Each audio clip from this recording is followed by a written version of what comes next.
It's really lovely to see you all here this afternoon. Thank you for joining us. As Elaine said, my background is very much in human resource management. So I'm a Chartered Fellow of the CIPD, the Chartered Institute for Personal Development and Professional Development. So I spend quite a lot of my time as a freelancer and consultant supporting museums, galleries, cultural and heritage sector institutions with looking at their HR strategy, which inevitably involves staff structures. And I think there are some fairly unique challenges going on in terms of how we all think about our staffing going forward at the moment. So I hope this will be a really useful session. We've got 3 parts to the session today. The first part is going to be a brief introduction to how you can successfully manage people through changing times. And that's kind of widely applicable in terms of the principles from, even if it's just managing people through a change for a particular aspect of your operation or bringing them back from furlough, all the way through to what if we've got a much bigger set of staffing changes that we want to implement. So that section should apply, the principles should apply whatever your particular challenges are at your museum. We'll have a Q&A after that, and then we will move on to some more specific stuff around reviewing your staffing model for the coming months, thinking about the sorts of factors that you need to be taking into consideration.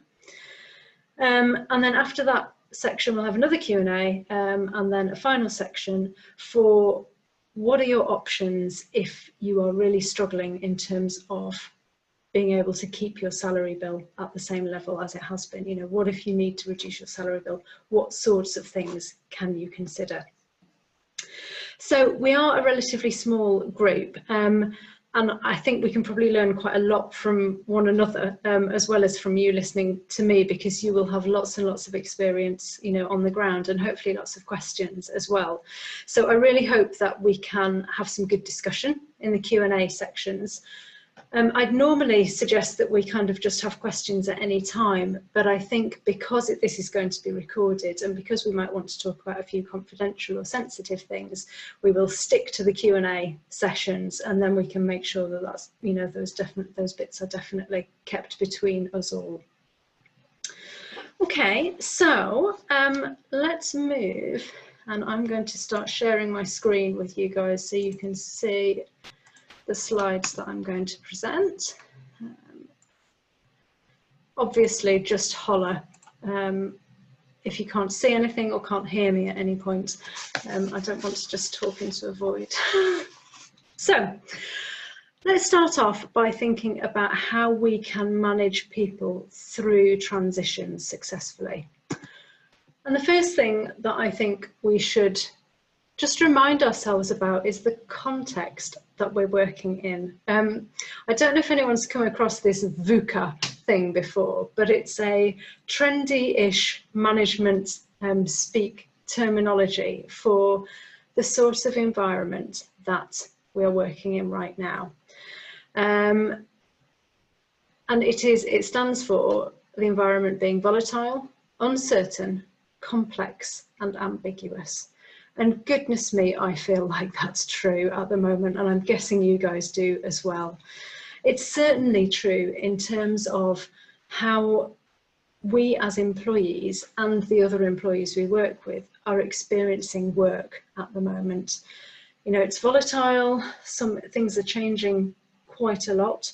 Government guidelines change over time. The kinds of things we can expect to be doing might be changing over time. It's uncertain. There are lots of unknowns about what's going to happen over the coming months, whether that's a second wave of COVID-19, whether it's local restrictions that might impact our museum, our income. So it's pretty difficult planning over the long term in that kind of environment. It's complex.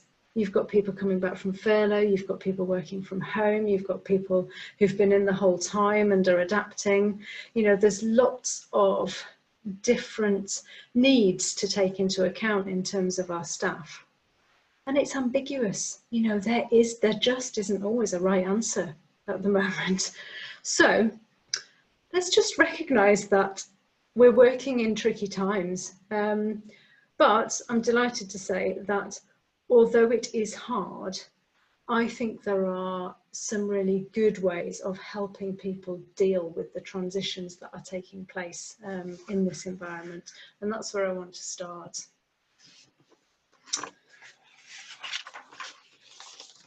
So how do we as people experience periods of change?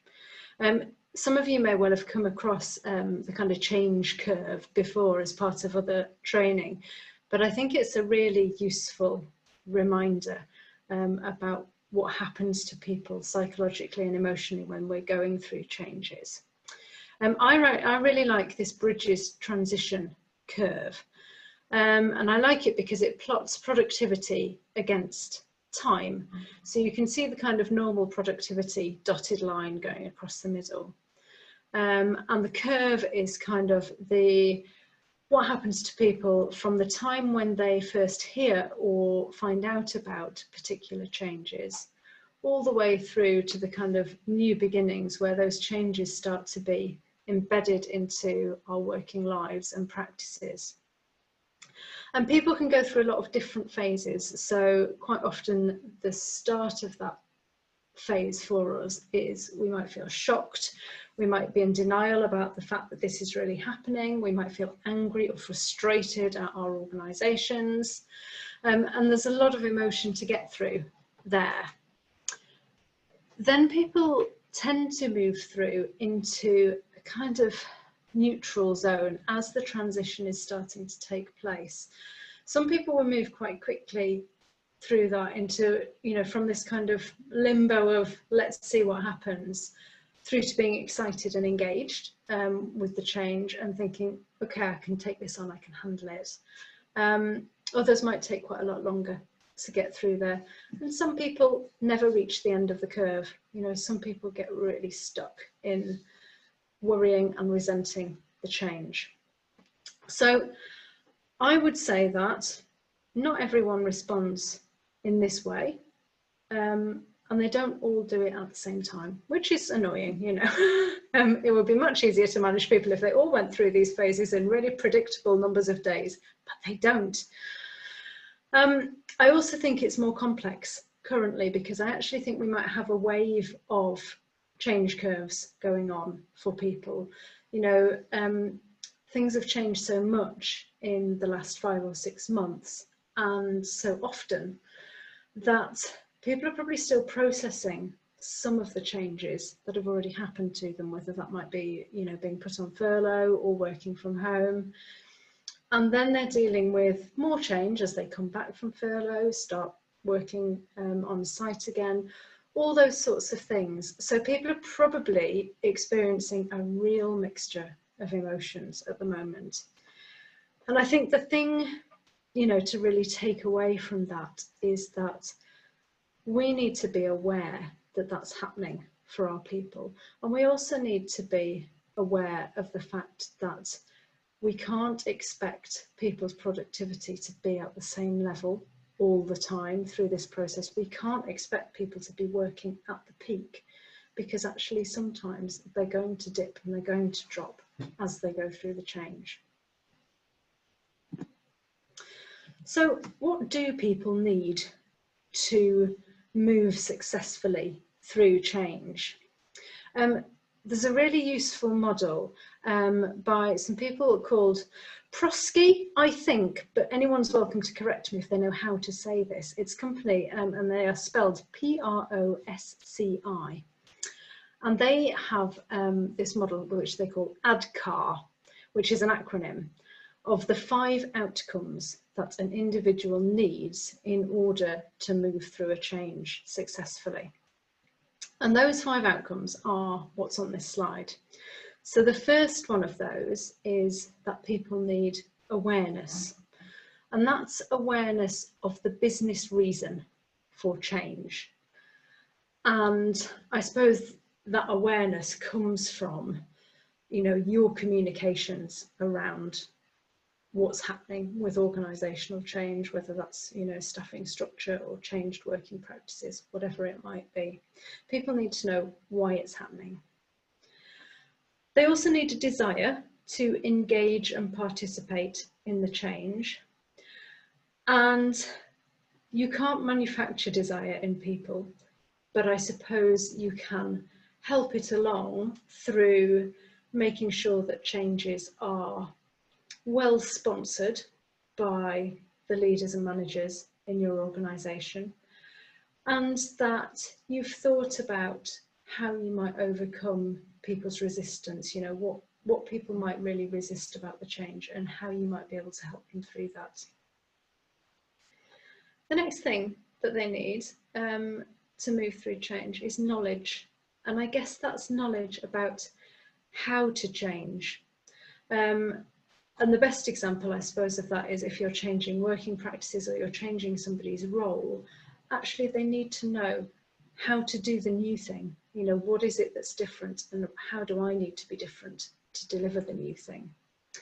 And that, of course, is related to training and coaching and the sorts of things that you might do to develop that knowledge. Similar to knowledge is ability.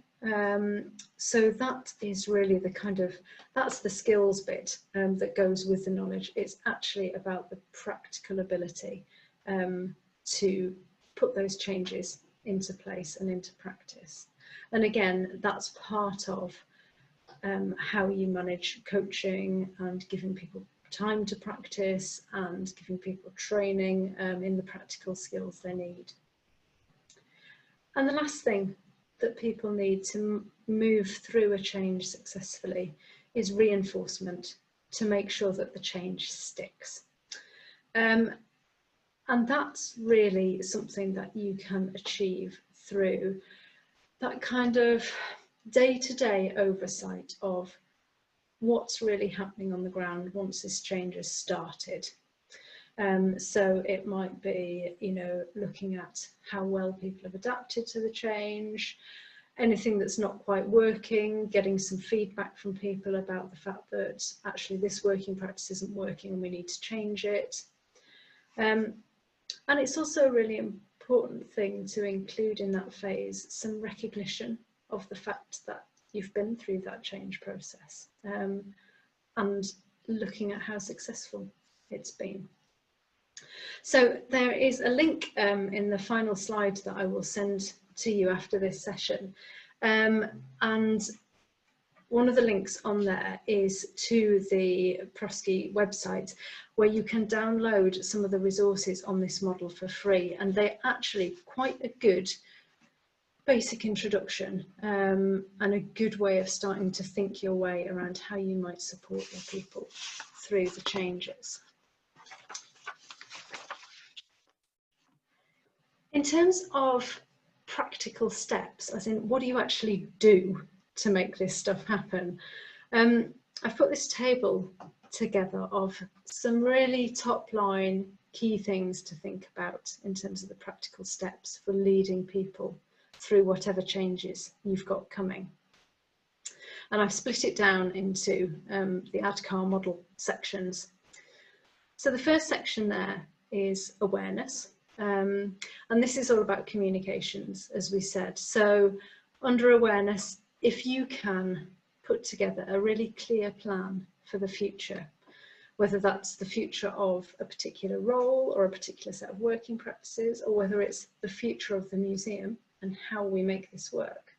If you've got a clear plan that you can share with your people, they will feel much more that both you and they are in control of the situation that's coming.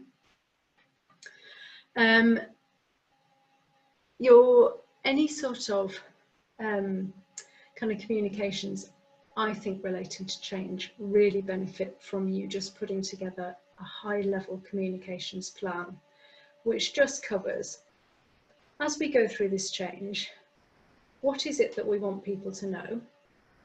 When do we want them to know it? How do we need to tell them? Is it something we can tell them in an email? Do we need to speak to them one-to-one? Do we need to speak to them in a team meeting? And that's the kind of plan that I suppose may need segmenting. So you might not be able to say, we're going to tell everybody the same thing at the same time. That might be particularly the case, I suppose, if you're going through sort of staff restructures. You might want to make sure that you tell those people who are likely to be directly affected slightly before you tell the full population, just to give them a bit of time to get to grips with things. And if you can do, as part of any of this stuff, provide some access to business information and the kind of evidence that you've used to show there's a need for this change to happen. That can be really useful for people to get their heads around, because I think sometimes people can be very cynical about why change happens, but actually if you can give them some concrete evidence of why does this need to happen, it can really help cement understanding. The second set of steps is related to desire. How do you generate that desire for people to engage in this change, even if it's a difficult one? And a huge part of that is sponsorship. And what I mean by sponsorship is that the leaders in your organisation, your trustees, your museum manager, your senior leadership team, are all visible and present in the change process. They're there supporting it, they're giving the right messages about why it needs to happen. They're engaging people in a two-way dialogue about that change. They're listening to the difficult questions and responding to the resistance. And I suppose I think that actually we need to help people do that. That's hard work. And if you've got managers in charge of teams where big change is happening, actually they might need some training and support to deal with some of the difficult questions that come their way. It can be really useful to do a bit of a change impact assessment as well, in as much or as little detail as you want.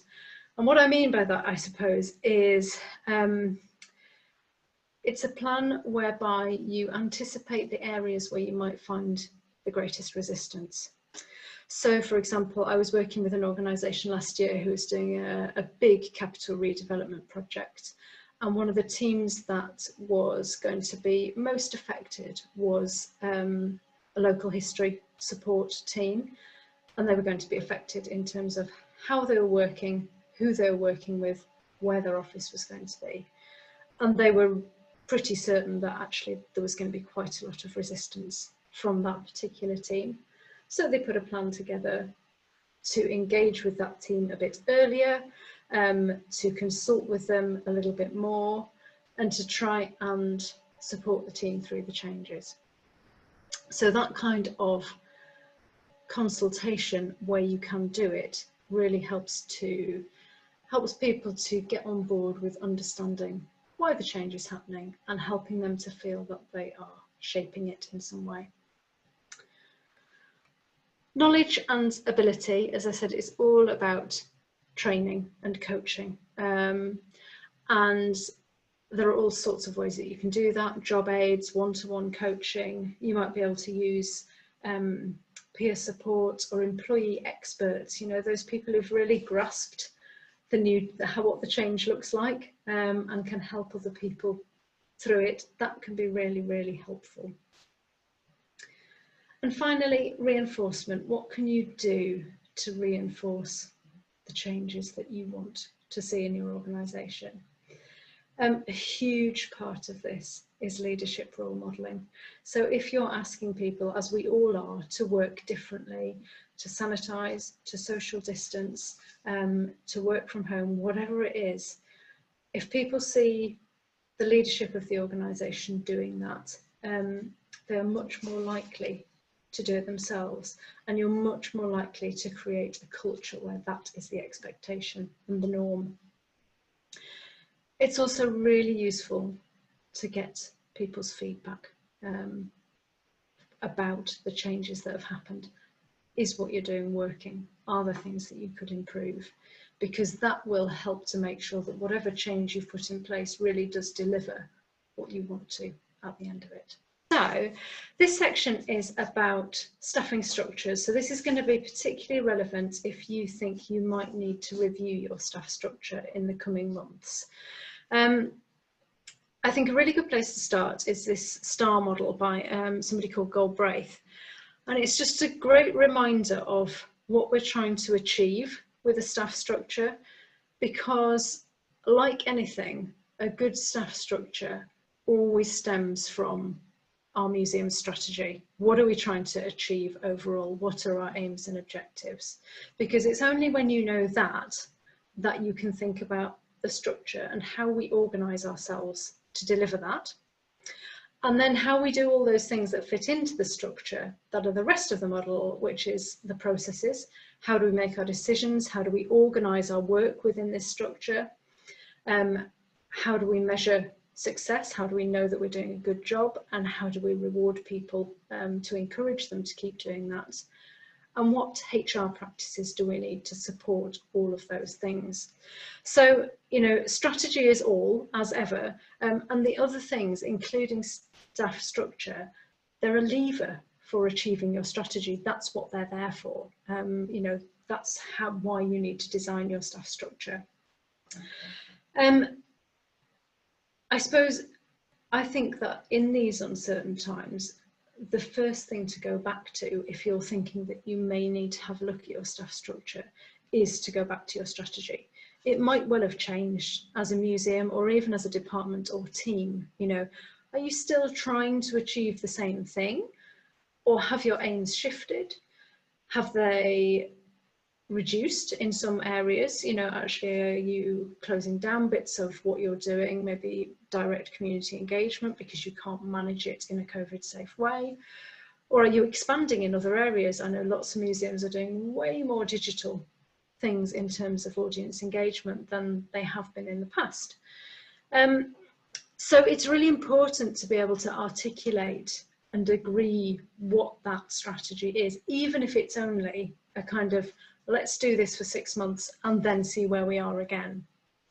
Because unless you do that, you can't really think about what staffing structure you might need in order to deliver those changed aims. I think there is no ideal staffing structure. I think whatever staffing structure you choose must depend on what your aims are and how you want to achieve them. I also think that there's almost never in reality, particularly in this sector, an ideal staffing structure that exists in reality. We all have to be practical and make practical decisions about what can we afford, how can we make it work. So when you are thinking about your staffing structure in the coming months, these are some of the key factors I think you'll need to have in your equation in terms of considering that. First set of factors is, of course, around income and costs. What are your projections around incomes and costs for the next 3 to 12 months, perhaps longer if you can? If you're struggling with some of that stuff, and I know it can be really hard to think about, well, how many people are we going to get through the door? What sort of income are we going to be able to bring in? It can be really, really useful to reach out to other local museums who are in your area, similar kinds of museums in other areas, to see if they might be prepared to kind of share their projections or share their actual experience if they've reopened and you haven't. So, for example, I know that a couple of museums that I was talking to in Yorkshire were saying, well, we're factoring in kind of winter numbers for the first couple of weeks, slowly growing up to maybe 75% of what we would normally get in an average autumn. But I also know that I live in the Lake District, and museums around here, quite a lot of them are saying, actually, we're going to project for, or they have been projecting over summer holidays, for visitor numbers plus, because we've had an enormous influx of tourists, and there are lots more people coming. So it can be pretty difficult, but reaching out to others can be helpful if you need to do that. It's also really important to have a look at your salary bill and what that looks like. You will obviously need to factor in the impact of furlough on that for this year, so that you can get a full picture for the year of what you will actually be paying out. If you're looking into the future as well, I think it's also really important to remember to factor in the national minimum wage increase that happens in April.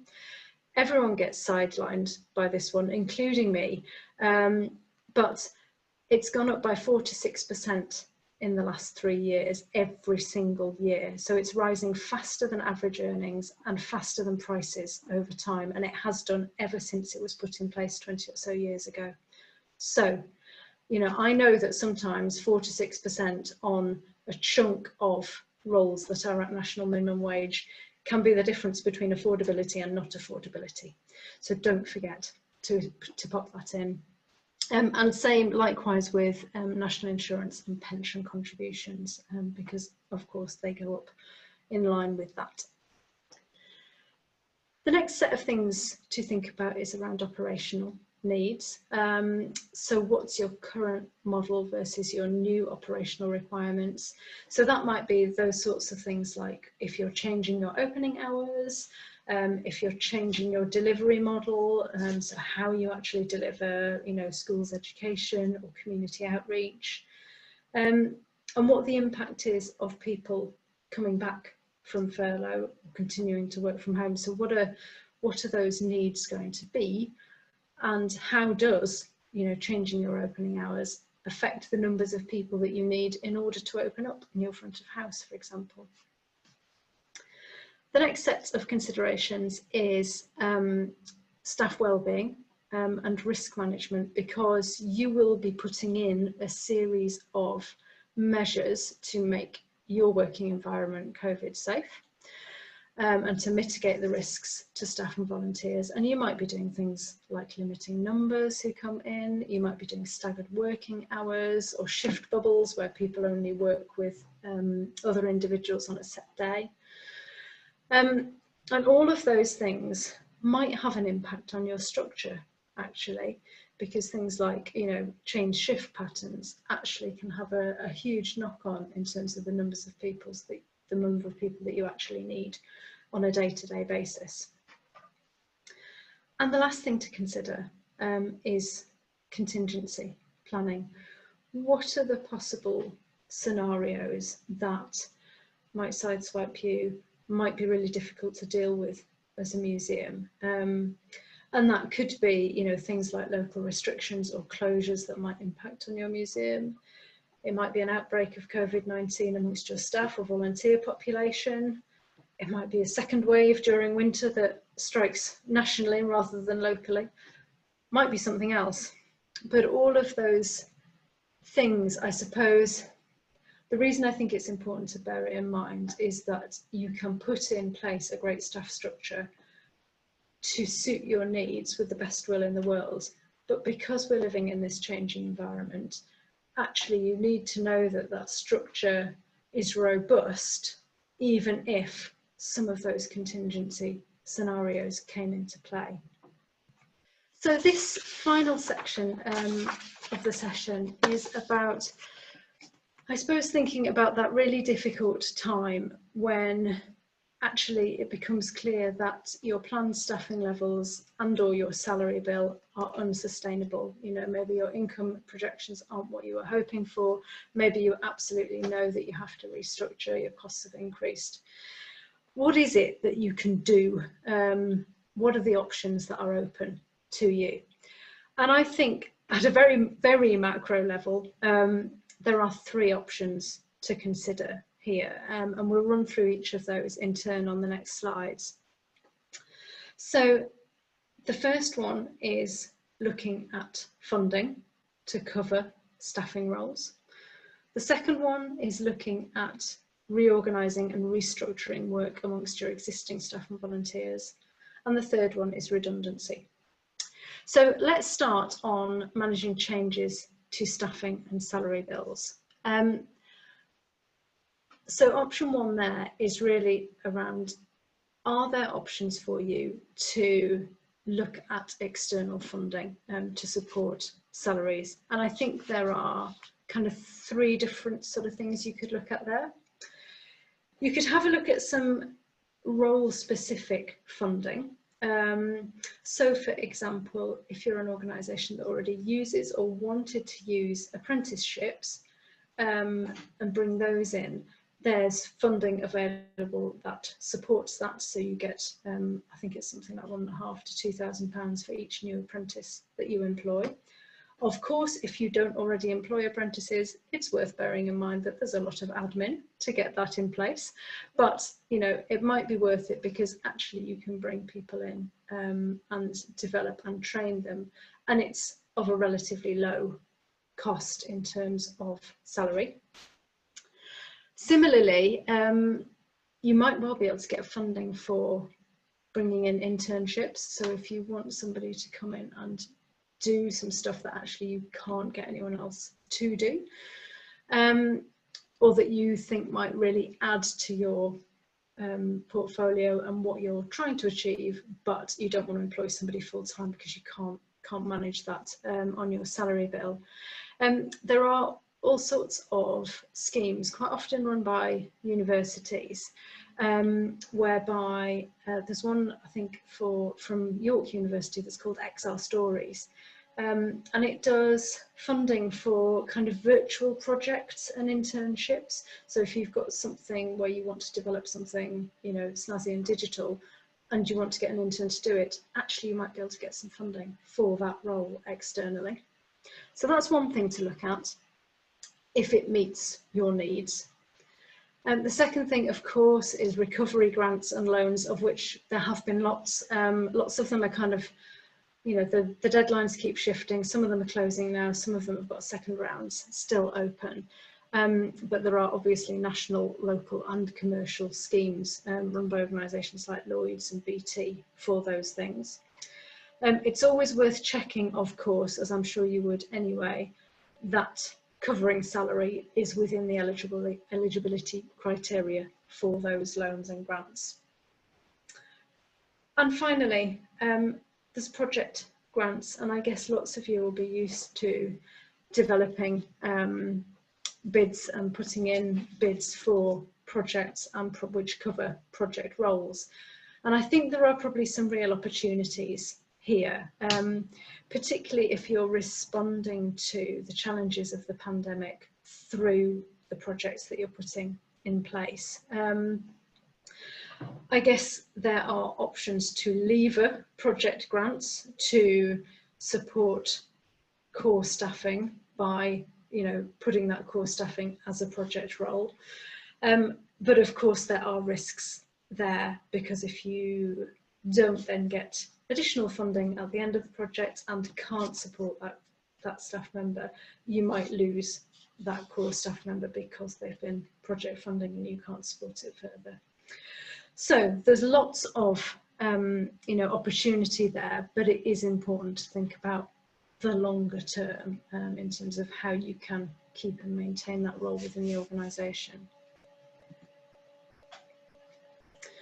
Option two, if you need to look at restructuring and bringing your costs down, is internal reorganisation. So what does that mean? I suppose it means options for reorganising staffing and responsibilities with the people you already have to try and avoid redundancy situations. So, for example, the sorts of measures that you might look at here could be freezing recruitment or altering how you recruit, so potentially recruiting for apprentices or interns rather than for full-time roles. It could be something about reducing working hours and therefore pay in order to keep all your people, but to have them operating over reduced hours on a sort of temporary or a permanent basis. It might be, you know, something like short-time working, where somebody's hours or pay is less than half of what you might usually have for them because there's a reduction in the work that you've got available. And that can be a good way of keeping people on pay. Usually it's full pay, but you might have something in your contract that says it could be reduced pay. So that can be a good option for sort of short-term issues. Or it might be something like flexible working, you know, things like job shares or compressed hours or working from home that help you to reorganise the work that you've got amongst your existing workforce. So if you want to make some of those changes, what do you have to do? This is very top line. I could spend, half a day on this as a training thing. So it's, this is kind of absolutely at the kind of macro level, but hopefully it will give you a flavour of what you would need to do. First thing that you always need to do is to develop your business case. So why are you considering this change, whether it be to a single individual's role or whether it be a more wholesale change across a team or across the whole organisation? And within your business case, it's worth thinking about and seeing if you can scenario plan for what is the likely impact if the change doesn't take place.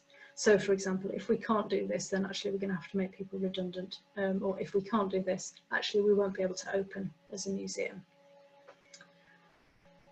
The next thing to do is to check your contracts of employment for those employees who might be affected by the change.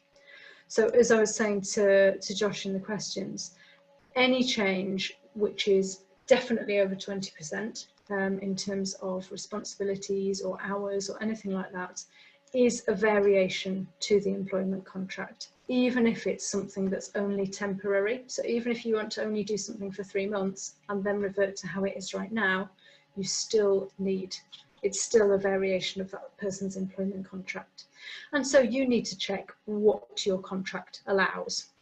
So most contracts have a flexibility clause in place, which is that clause that says you might be asked to do different things at different times, and we have the right to vary this contract as we need to. So definitely check that. And then all variations to employment contract need agreement from the employer and the employee. So those staff who are going to be affected do need to be consulted. So you need to share the proposal with them, the business case, ask for their input, get them to let you know their questions, if they've got suggestions for alternative ways of managing things, to let you know about what the impacts of this change are going to be for them, whether that's impacts at work or whether it's impacts in terms of mortgage, childcare, whatever it might be. And finally, once you've gone through the consultation process, it is important to get agreement in writing because you are varying somebody's contract and that needs agreement from both of you in writing. There's a little box at the bottom that says seek legal advice if you need it. This isn't always straightforward stuff, so if you are concerned in any way, I would definitely encourage you to get some legal advice during that process. Not least because when things get sticky with employment and you end up in an employment tribunal because somebody has taken you there because they're saying it's an unfair dismissal case or something like that, the thing that you need to prove as an employer is that you have followed the correct procedure. So you've followed your own policies and the statutory rights that everybody has under employment law in the UK. And you need to follow that procedure in a timely way. And if you do that, then you show that you are acting reasonably. If you don't, then the tribunal is much more likely to award in favour of the employee because it will look like an unfair process. Okay, so the last option is redundancy. And it is a last resort because of course it has significant impacts for you as the employer and for the employees. Organisations can and are making people redundant as a result of the impact of COVID-19 on their operations. But it's worth saying that redundancy is still only an option if the role is no longer needed.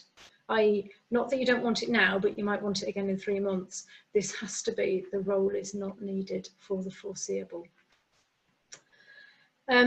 And it's really important to have explored any avenues for avoiding redundancy before you get there. So things like we were talking about on the previous slide, different ways of organising work so that you can avoid redundancy.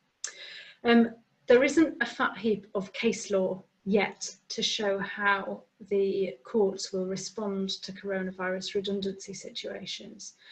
But, for example, if you as an organisation haven't taken advantage of some of the coronavirus business support options, like the furlough scheme, I guess that could be interpreted as not having explored alternatives to redundancy. So it could give rise to claims like unfair dismissal. I am not going to talk you through the redundancy process now because that will take a really long time and it's pretty complicated. There's a great CIPD resource that I'm going to give you a link to and also some ACAS advice on managing a standard redundancy process, which is what you would be doing if you were to make anybody redundant due to the coronavirus crisis. So all of that still applies. What I am going to highlight just here to finish off with is there are some particular considerations for redundancy that apply during the coronavirus crisis, and I just want to kind of highlight them to you. So they fall into 4 categories. The first of them is redundancy situations. So you can make an employee redundant whilst they are on furlough, i.e. up to the end of October, but redundancy might be an unfair dismissal if you as an employer haven't explored some of those alternatives like furlough. There's also a bit of a grey area if you make people redundant during furlough, I think, because if they've got the option to remain on furlough as opposed to being made redundant, it's questionable whether that's a real redundancy situation.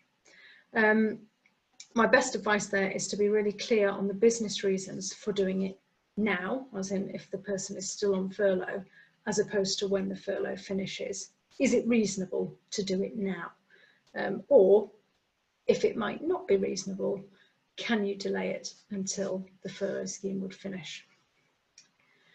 The second area to be aware of in terms of particular considerations is redundancy consultation. That might be a bit of a different process at the moment because some of it might need to happen remotely if you've got people who are still on furlough or working from home.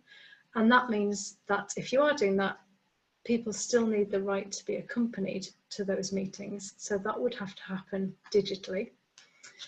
And so you might need some extra time for the logistics of this process because it might take a bit more organising than it usually would. If you need to do a collective consultation, so that would be usually if you were making more than 20 people redundant, then you would need to find a way of appointing representatives to represent the staff during that period. Third area is redundancy selection. If you are selecting people for redundancy, it's really important to remember that furloughed people have the same employment protections and rights as non-furloughed people.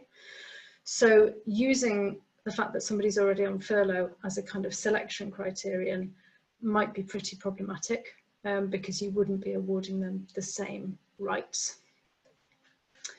And finally, redundancy pay. So redundancy rights are not affected by furlough. Redundancy rights and pay would be based on normal salary rather than on furloughed payments. And furloughed employees are entitled to statutory notice periods and statutory pay during the period. So it's all based on normal salary. So those are the main things to kind of be aware of if you're considering making people redundant as a result of the coronavirus crisis.